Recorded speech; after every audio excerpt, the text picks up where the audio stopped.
नमस्कार जैन साथियों, मैं आपका साथी राजपाल चौधरी स्वागत करता हूं सभी नौजवान और विद्वान साथियों का स्टडी एग्जाम एकेडमी में। सभी साथी लाइव जुड़ जाएं। नए हो तो चैनल को सब्सक्राइब, वीडियो को लाइक और शेयर जरूर करें। साथियों, पशु परिचर की अपनी रेगुलर क्लास चल रही थी। आज जो क्लास होने वाली है पशु परिचर भर्ती को लेकर, जो अपना बी पार्ट है पशुपालन, उससे संबंधित अपनी क्लास होने वाली है, जिसके हम टॉप 50 सवाल इस क्लास में करेंगे। तो सभी साथी जुड़ जाएं। नए हो तो क्लास को लाइक और शेयर अन्य मित्रों के पास भी करें ताकि अन्य साथी भी जुड़ सके। पहला सवाल देखे साथियों, आपके सामने स्क्रीन पर आ चुका है। मुख्यमंत्री पशुधन निशुल्क योजना कब लागू की गई? मुख्यमंत्री पशुधन निशुल्क योजना बिल्कुल फ्री पशुओं का जो इलाज किया जाता है, 15 अगस्त 2012, 2 अक्टूबर 2012, 26 जनवरी या 2 अक्टूबर 2011 को। जिस भी साथी को आंसर आ रहा है, इसका उत्तर आ रहा है, वो नीचे जल्दी से कमेंट कर दें। थोड़ा टाइम देता हूँ, कुछ साथी बोलते हैं कि सर टाइम नहीं देते हो, तो बिल्कुल आपको मैं टाइम दे रहा हूँ प्रॉपर। आप नीचे कमेंट कर सकते हैं भाई। कब शुरू हुई? जो भी साथी यहाँ पर आंसर बता रहे हैं 15 अगस्त 2012 को, ए उन सब का करेक्ट हो जाएगा। ए आंसर अपना राइट हो जाएगा। सेकंड सवाल है कि निम्न में से सुमेलित कौन सा नहीं है?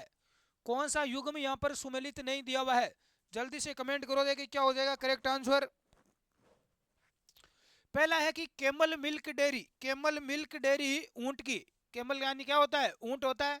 तो ऊंट के दूध की डेयरी कहाँ पर है? बिछवाल बीकानेर में है। Gangmul dairy Karauli Rajasthan. Varmul dairy Jodhpur Rajasthan. Urmul dairy Bikaner Rajasthan. तो अपना राइट आंसर क्या हो जाएगा? बी, जो यहाँ पर सुमेलित नहीं है। जितनी भी साथियों पशु डेयरियां है राज्य सरकार द्वारा स्थापित, उन सबको आप याद कर लेना। यहां से एक सवाल आपको एग्जाम में देखने को मिलेगा। अगला सवाल क्या है कि आरसीडीएफ राजस्थान का ब्रांड नाम क्या है? अमर अमृत, सर्स, पायस या Sujal? Rajasthan dairy, RCDF Rajasthan dairy का ब्रांड नेम क्या है? तो साथियों इसका नाम है सर्स। सर्स का दूध सभी ने पिया होगा, छाछ भी पी होगी है। सरस ब्रांड बहुत अच्छा आता है भाई है। चलो, इसका टेस्ट ही अलग है। जसवंत पशु मेले की शुरुआत किस वर्ष हुई? जसवंत पशु मेला भरतपुर की, भरतपुर में लगता है जसवंत पशु मेला। इसकी शुरुआत कब हुई थी? जल्दी से कमेंट करे भाई जिसको भी उत्तर आ रहा है। 1950, 1958, 1962 या 1965? तो इसकी शुरुआत हुई थी 1958 में। जो साथी बी उत्तर दे रहे हैं उन सब का करेक्ट आंसर आ चुका है। सरस सामूहिक आरोग्य बीमा का 17वां चरण कब से प्रारंभ किया गया? 2 अक्टूबर 2022, 22 मार्च 2022, 15 अक्टूबर 2022, 15 अक्टूबर 2022। सरस सामूहिक आरोग्य बीमा का 17वां चरण कब से शुरू किया गया? जिस भी साथी को उत्तर आ रहा है कमेंट करें।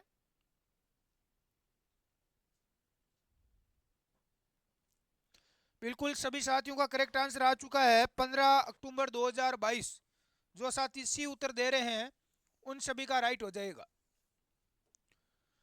अगला सवाल आपके सामने है कि नीचे सूचीबद्ध उत्पादों में से किसमें कोई डेयरी सामग्री नहीं है? इनमें से कौन सी है जो डेयरी की सामग्री नहीं है? शरबत, जेलाटो, कस्टर्ड, कस्टर्ड या शरबत? तो इसमें शरबत नहीं बनती है भाई डेयरी में, है ना। डेयरी में शरबत नहीं बनती है। अगला सवाल, 20वीं पशुगणना के अनुसार राजस्थान में पशुधन प्रतिशत के संदर्भ में सत्य कथन कौन सा है?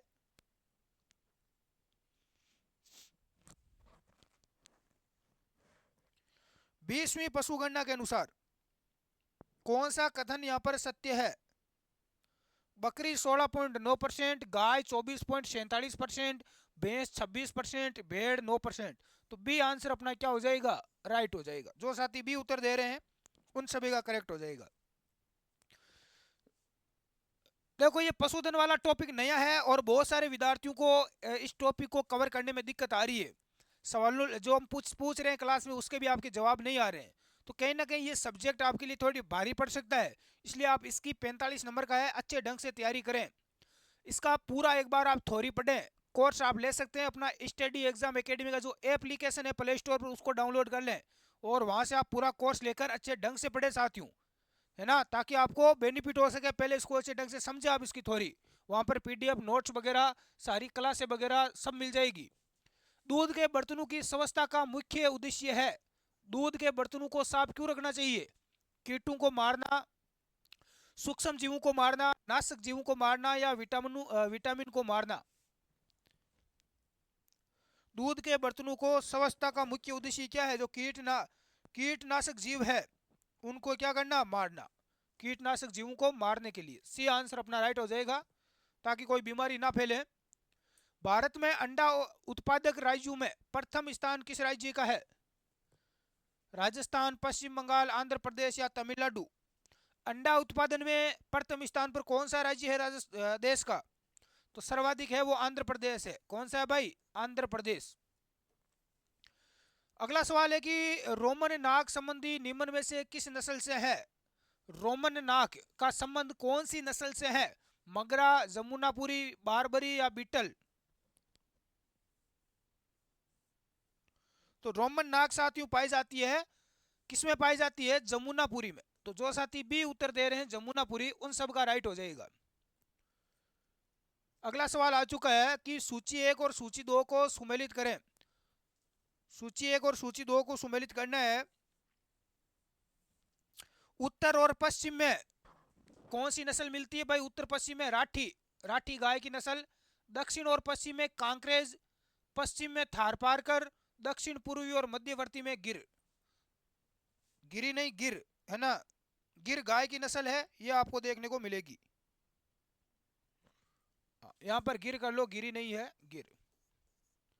ये हम राजस्थान के साथियों मैप की बात करें, एक बार समझे मैप के माध्यम से, तो आपको पूरी ये गायों की नस्लें समझ में आ जाएगी। ये उत्तर दिशा हो गई, ये दक्षिण हो गई, ठीक है। ये मान लो पूर्व मान लेते हैं, इस तरफ है, वैसे तो इस तरफ होती है, लेकिन जिस तरह मैं खड़ा हूं उस हिसाब से यदि बताऊं तो इस तरह हो जाएगी, ठीक है। अब यहां पर देखेंगे कि उत्तर और पश्चिम, ये आपकी उत्तर और ये पश्चिम, ये दिशा हो गई, ठीक है। यानी इस क्षेत्र में बीकानेर वाला ये जो क्षेत्र है, यहाँ पर राठी गाय की नस्ल देखने को मिलती है। कौन सी? राठी। दक्षिण और पश्चिम, ये दक्षिण हो गया और ये पश्चिम हो गया, ये इधर वाला, यानी ये दक्षिण पश्चिम ये क्षेत्र है ना, इसमें आपको मिलेगी कांकरेज। कौन सी मिलेगी? कांकरेज। इसके अलावा पश्चिमी, ये पश्चिमी जो क्षेत्र है, इसमें थारपारकर गाय की नस्ल है। कौन सी? थारपारकर। और दक्षिण और मध्यवर्ती, ये दक्षिण हो गया और ये मध्यवर्ती क्षेत्र दक्षिण। गिर, गिर यानी गुजरात के आसपास का जो क्षेत्र है, जालोर वगैरह जिले हैं, यहाँ पर ये नस्ल देखने को मिलती है। अगला सवाल, नवीनतम पशु गणना में किस पशु में सर्वाधिक प्रतिशत कमी दर्ज की गई है? किस पशु में सबसे ज्यादा कमी हुई है? ऊंट, भैंस, गोवंश या गधा?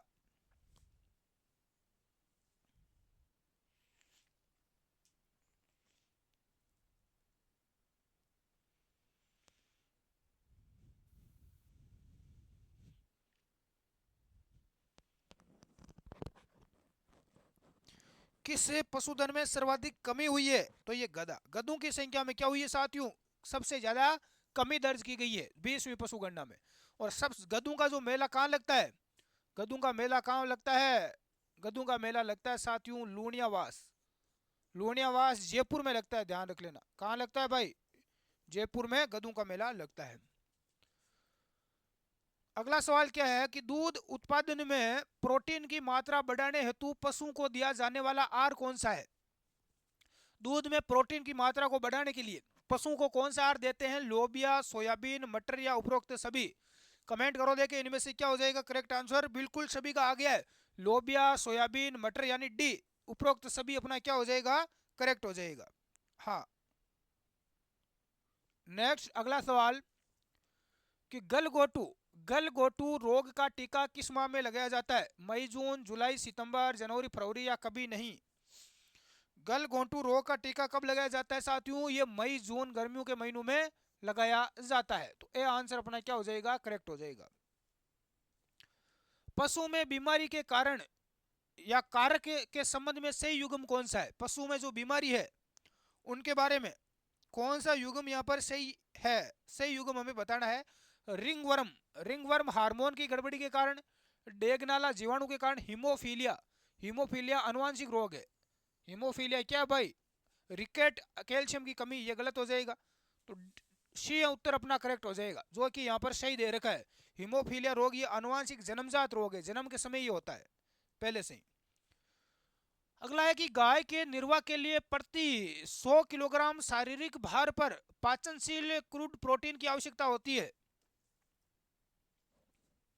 गाय के निर्वाह के लिए प्रति 1000 किलोग्राम शारीरिक भार पर पाचनशील क्रूड प्रोटीन की कितनी आवश्यकता होती है? तो ये प्रोटीन चाहिए भाई 0.70 किलोग्राम, 0.70 किलोग्राम।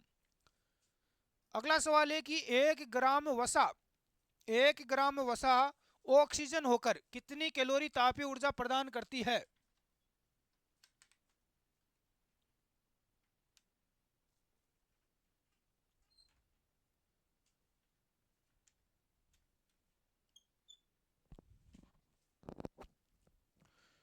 एक ग्राम वसा ऑक्सीकृत होकर कितनी कैलोरी ऊर्जा प्राप्त करती है? तो 1 ग्राम वसा से ऊर्जा मिलती है भाई 9.3 कैलोरी। कितनी? 9.3 कैलोरी ऊर्जा प्राप्त होती है। अगला सवाल है कि रानीखेत बीमारी से पक्षियों के कौन से अंग प्रभावित होते हैं? रानीखेत बीमारी, श्वसन तंत्रिका, पाचन, ए और बी दोनों। ये देखो, रानीखेत बीमारी मुर्गियों में होती है, आपने देखा होगा, सुना भी होगा, पढ़ा भी होगा कहीं पर। मुर्गियों में होती है रानीखेत बीमारी। तो शरीर का कौन सा अंग है रानीखेत बीमारी से प्रभावित होता है? हाँ, तो देखो, श्वसन क्रिया प्रभावित होती है और तंत्रिका तंत्र भी प्रभावित होता है, यानी ए और बी दोनों अपने क्या हो जाएंगे? राइट हो जाएंगे। अगला सवाल है कि थनैला रोग का मुख्य कारक क्या है? जीवाणु, विषाणु, कवक या प्रोटोजोआ? थनैला रोग का मुख्य कारक क्या है साथियों? तो ये होता है जीवाणु के कारण। किसके कारण होता है? जीवाणु के कारण होता है। ए आंसर अपना राइट हो जाएगा। दीनानाथ घास की कटाई का उपयुक्त समय है? दीनानाथ घास की कटाई का सही समय होता है बुआई के 55 दिन बाद। जब बुआई करते हैं उसके 55 दिन बाद, यानी लगभग 2 महीने के बाद इसकी कटाई करते हैं। तो बी आंसर अपना राइट हो जाएगा। भैंस की किस नस्ल में हंसिया के आकार एवं चपटे सींग पाए जाते हैं? भैंस की कौन सी नस्ल में हंसिया के आकार के चपटे सींग पाए जाते हैं? जाफराबादी, सूरती, मुर्रा या नीली? तो ये हो जाएगी आपकी सूरती। कौन सी हो जाएगी भाई? सूरती। बी आंसर अपना राइट हो जाएगा। नेक्स्ट अगला सवाल स्क्रीन पर आ चुका है आपके सामने, कमेंट करें जिसकी साथी को आ रहा है।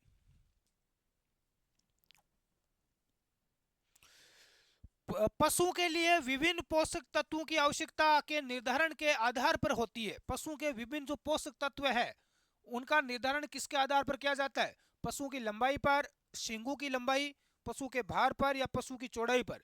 तो इसका जो निर्धारण किया जाता है साथियों, वो पशु के भार के आधार पर किया जाता है। तो सी आंसर अपना करेक्ट हो जाएगा।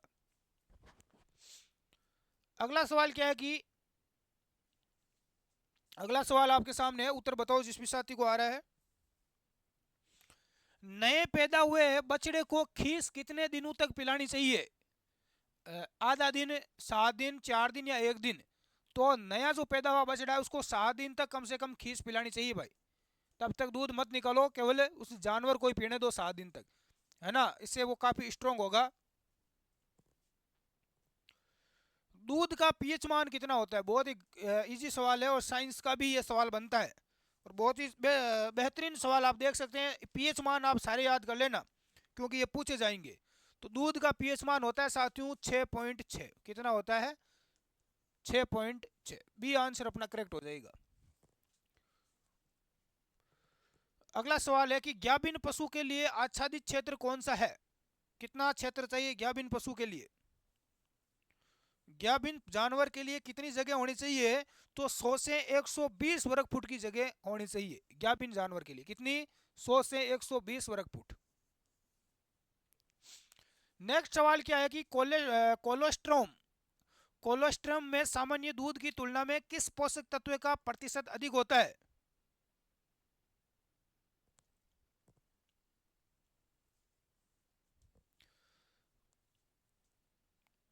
तो इसमें होता है साथियों प्रोटीन, प्रोटीन, खनिज और विटामिन ए। खनिज, विटामिन ए और ऊर्जा।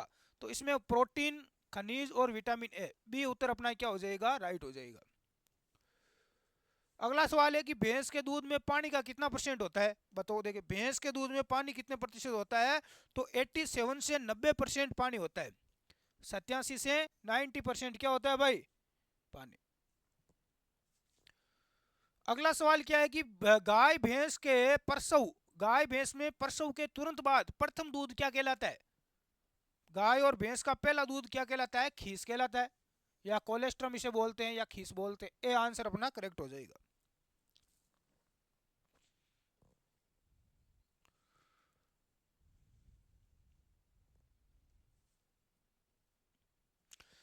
पशु के पहचान नंबर लगाने का खर्च कौन उठाता है। पशुओं के जो पहचान नंबर लगाए जाते हैं, आपने देखा भी होगा उनके कान के ऊपर लगाते हैं, है ना, तो इसका खर्चा कौन उठाता है।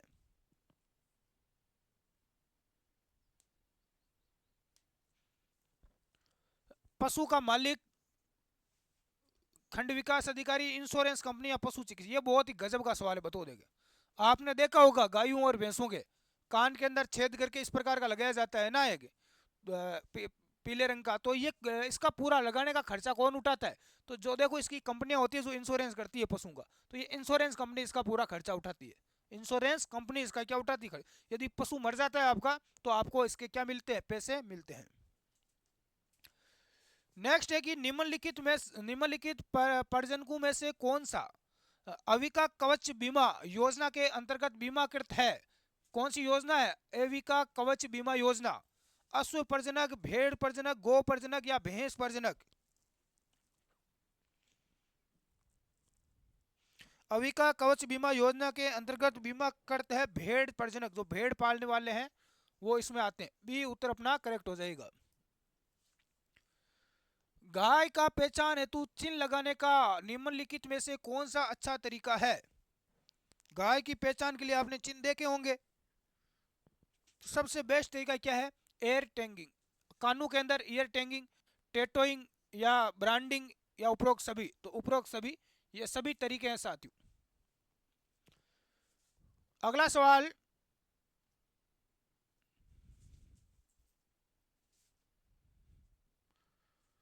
कि अगला सवाल आपके सामने आ चुका है। सवाल है आपके सामने, ब्यूटा हाँ, ब्यूटाइरोमीटर का क्या काम है। क्या कौन सा मीटर है, ब्यूटारोमीटर। अम्लता परीक्षण के लिए, दूध में मिलावट ज्ञात करने के लिए, वसा परीक्षण, या अपेक्षित घनत्व मापने के लिए। बताओ देखें, बहुत ही शानदार सवाल है। ब्यूटारोमीटर क्या काम आता है।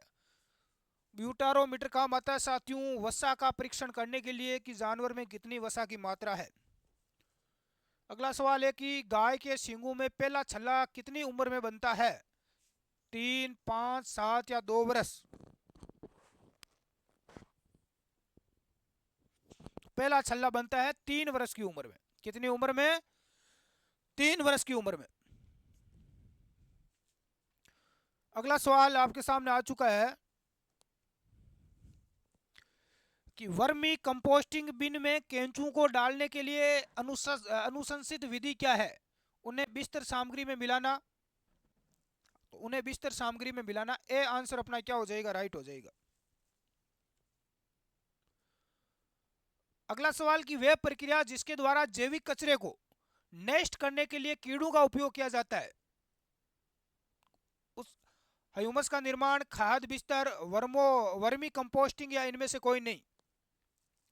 वह प्रक्रिया जिसके द्वारा जैविक कचरे को नष्ट करने के लिए कीड़ों का उपयोग करते हैं उसे बोलते हैं वर्मी कंपोस्टिंग। क्या बोलते हैं भाई, वर्मी कंपोस्टिंग।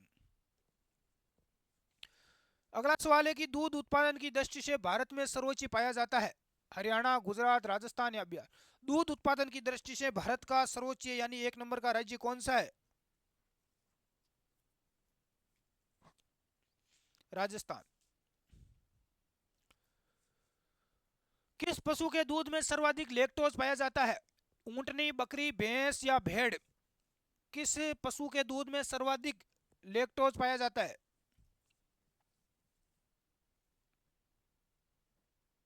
तो ये ऊंटनी के दूध में पाया जाता है साथियों। किसका दूध है भाई, ऊंटनी का। ए आंसर अपना राइट हो जाएगा। पशु प्रबंधन में सम्मिलित है। पशु प्रबंधन में क्या सम्मिलित है,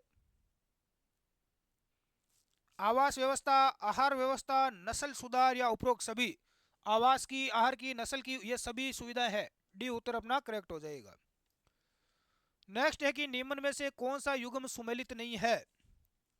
कौन सा युग्म सुमेलित नहीं है। बकरी का ब्याना किडिंग कहलाता है। टर्की मुर्गी का अंडा देना हचिंग कहलाता है, हेचिंग कहलाता है। कुतिया का ब्याना हेपिंग कहलाता है। और सुअर का ब्याना ये अपना क्या हो जाएगा, गलत हो जाएगा।